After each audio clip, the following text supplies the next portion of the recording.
Hello dear student, আমি মিলন sir. তোমাদেরকে বলেছিলাম যে ফিজিক্যালের একটা চ্যাপ্টার যার নাম হচ্ছে সলিউশন, তার কিছু সাজেশন তোমাদেরকে দেবো 2025 সালের জন্য। খুব ভালোভাবে এই কটা কোশ্চেন করবে। তোমরা তো অলরেডি প্রিপারেশন নিয়ে এসছো, তো এই কটা কোশ্চেন একটু ভালো করে জোর দেবে। আমার মনে হচ্ছে এখান থেকে তোমরা কমন পাবে 5 মার্কস। তার মধ্যে কিছু থিওরি পার্ট আমি এখানে দিচ্ছি, কিছু নিউমেরিক পার্ট সেগুলো আমি বলবো, ওগুলো তোমরা বই থেকে অবশ্যই করবে। ফার্স্ট যে কোশ্চেনটা দিয়েছি সেটা হচ্ছে সম্পূর্ণ মিশ্রণযোগ্য দুটি উদ্বায়ী তরলের মিশ্রণে গঠিত দ্রবণের বাষ্পচাপ সংক্রান্ত রাউল্টের সূত্রটি লেখো। এই কোশ্চেনটা তোমাদেরকে হয়তো দিতে পারে বাষ্পচাপের আপেক্ষিক অবনমন সংক্রান্ত রাউল্টের সূত্রটি লেখো, বা বলতে পারে স্ফুটনাঙ্ক উন্নয়ন সংক্রান্ত রাউল্টের সূত্রটি লেখো। তো এইভাবে কোশ্চেনটা দিতে পারে। এখানে কোশ্চেনটা ভালো করে প্রিপারেশন নিয়ে রাখবে। সেকেন্ড যেটা দিয়েছি যে বিশুদ্ধ জল ও লবণ মিশ্রিত জলের মধ্যে কার বাষ্পচাপ কম ও কেন হবে।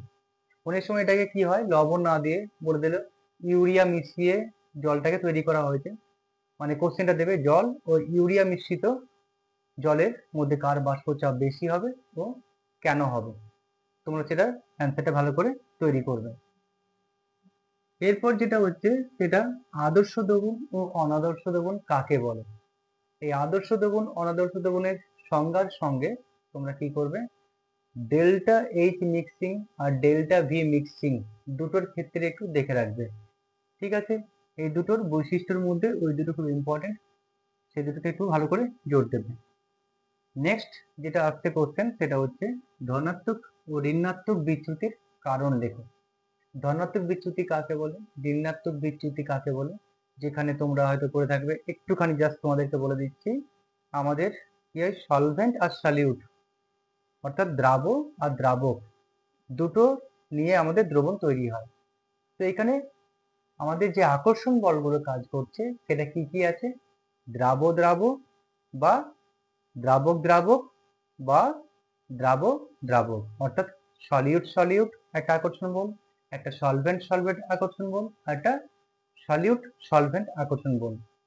খুব সিম্পল ভাবে মনে রাখবে যে যদি দ্রাব আর দ্রাবক একে অপরকে আকর্ষণ করে তাহলে কি হচ্ছে, ওদের বাষ্পে অণুর সংখ্যাটা কমে যাচ্ছে, তার ফলে কি হচ্ছে, তারা ঋণাত্মক বিচ্যুতি দেখাবে। রাউল্টের সূত্র থেকে মানটা কম পাবো, তাহলে ঋণাত্মক বিচ্যুতি দেখাবে।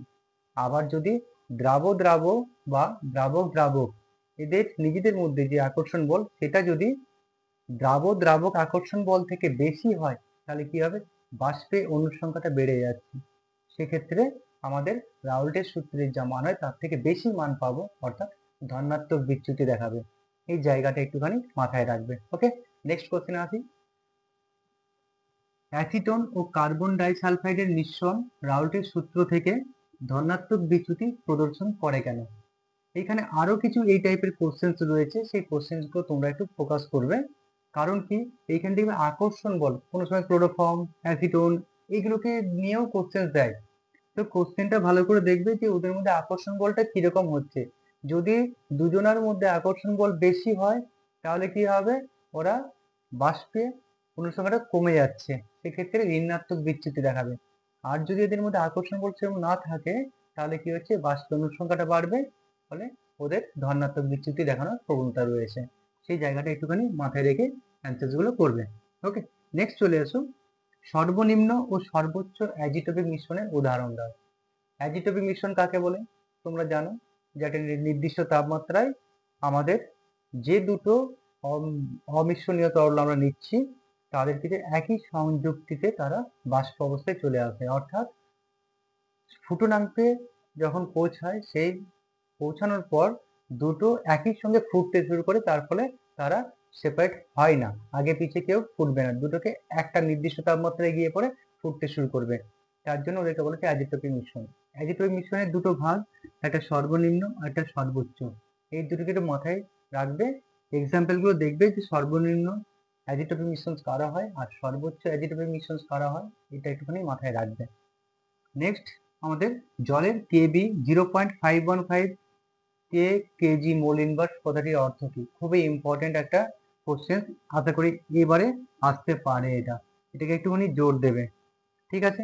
নেক্সট হচ্ছে আমার এই কোশ্চেন নাম্বার 7 আর নাম্বার 8, এই দুটো খুব একটু ইম্পর্টেন্ট কোশ্চেন, তোমরা এটা একটু জোর দিয়ে করবে। আমি এখান থেকে তোমরা সুযোগ পেলে এটা স্ক্রিনশট নিয়ে নেবে। নেক্সট যে কোশ্চেনটা সেটা হচ্ছে হিমাঙ্ক ও স্ফুটনাঙ্কের ঊর্ধ্বক্রমে সাজাও। 0.1 molar glucose, 0.1 molar NaCl, 0.1 molar BaCl2। তো এইখানে কখনো হিমাঙ্ক অবনমন দিতে পারে বা স্ফুটনাঙ্ক উন্নয়নের ঊর্ধ্বক্রমে সাজাও, অথবা বলতে পারে যে হিমাঙ্ক আর স্ফুটনাঙ্ক এদের ঊর্ধ্বক্রমে সাজাও। এরপর যে থিওরি পার্টটার মধ্যে কোশ্চেন্স গুলো রয়েছে, যেটা আমি এখানে লিখিনি, আমি একটু বলে দিচ্ছি।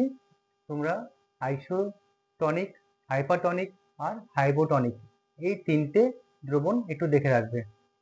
আর তারপর তোমরা করবে ভ্যান টাপুর যে সমীকরণ পাই ইকুয়ালস টু সিআরটি, সেটা একটু প্রতিষ্ঠা করার সমীকরণটা দেখে রাখবে তিনটে ফর্মুলা দিয়ে। আর পাই ইকুয়ালস টু সিআরটি যেটা প্রুফ হচ্ছে সেটা একটু দেখে রাখবে।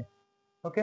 আর তোমাদের যে থিওরি পার্ট বাদ দিয়ে নিউমেরিক পার্ট যে করবে, নিউমেরিক পার্টগুলোর মধ্যে যেহেতু আমাদের কোলরাসের সূত্রের যে গাণিতিক সমস্যা সেটা দিয়ে দিয়েছিল, সেটাকে কম জোর দেবে, বেশি জোর দেবে তোমরা স্ফুটনাঙ্ক উন্নয়ন আর হিমাঙ্ক অবনমন, এই দুটো থেকে আসার চান্স রয়েছে। আর একটা জিনিস যেটা বাষ্পচাপের আপেক্ষিক অবনমন, সেটা কিন্তু অনেক বছর তো দেয়নি, তো তোমরা কিন্তু ওটা করে দেখো, ওটা আসার চান্স একটু রয়েছে। সব থেকে বেশি রয়েছে আমাদের স্ফুটনাঙ্ক উন্নয়ন আর হিমাঙ্ক অবনমন। তোমরা যদি ছায়া পাবলিকেশনসের বইটা পড়ে থাকো, দেখবে ওখানে অনেক গাণিতিক সমস্যা করে দেওয়া আছে বইয়ের মধ্যে, ওইগুলো একটু ভালো করে দেখে রাখবে, ঠিক আছে। তাহলে দেখবে চ্যাপ্টারটার সম্পর্কে যে 5 নম্বর আছে, সেই 5 নম্বর তোমাদের ইজিলি ক্যারি করতে পারবে। ওকে, ভালো করে প্রিপারেশন নাও। Wish you all the best. Bye by.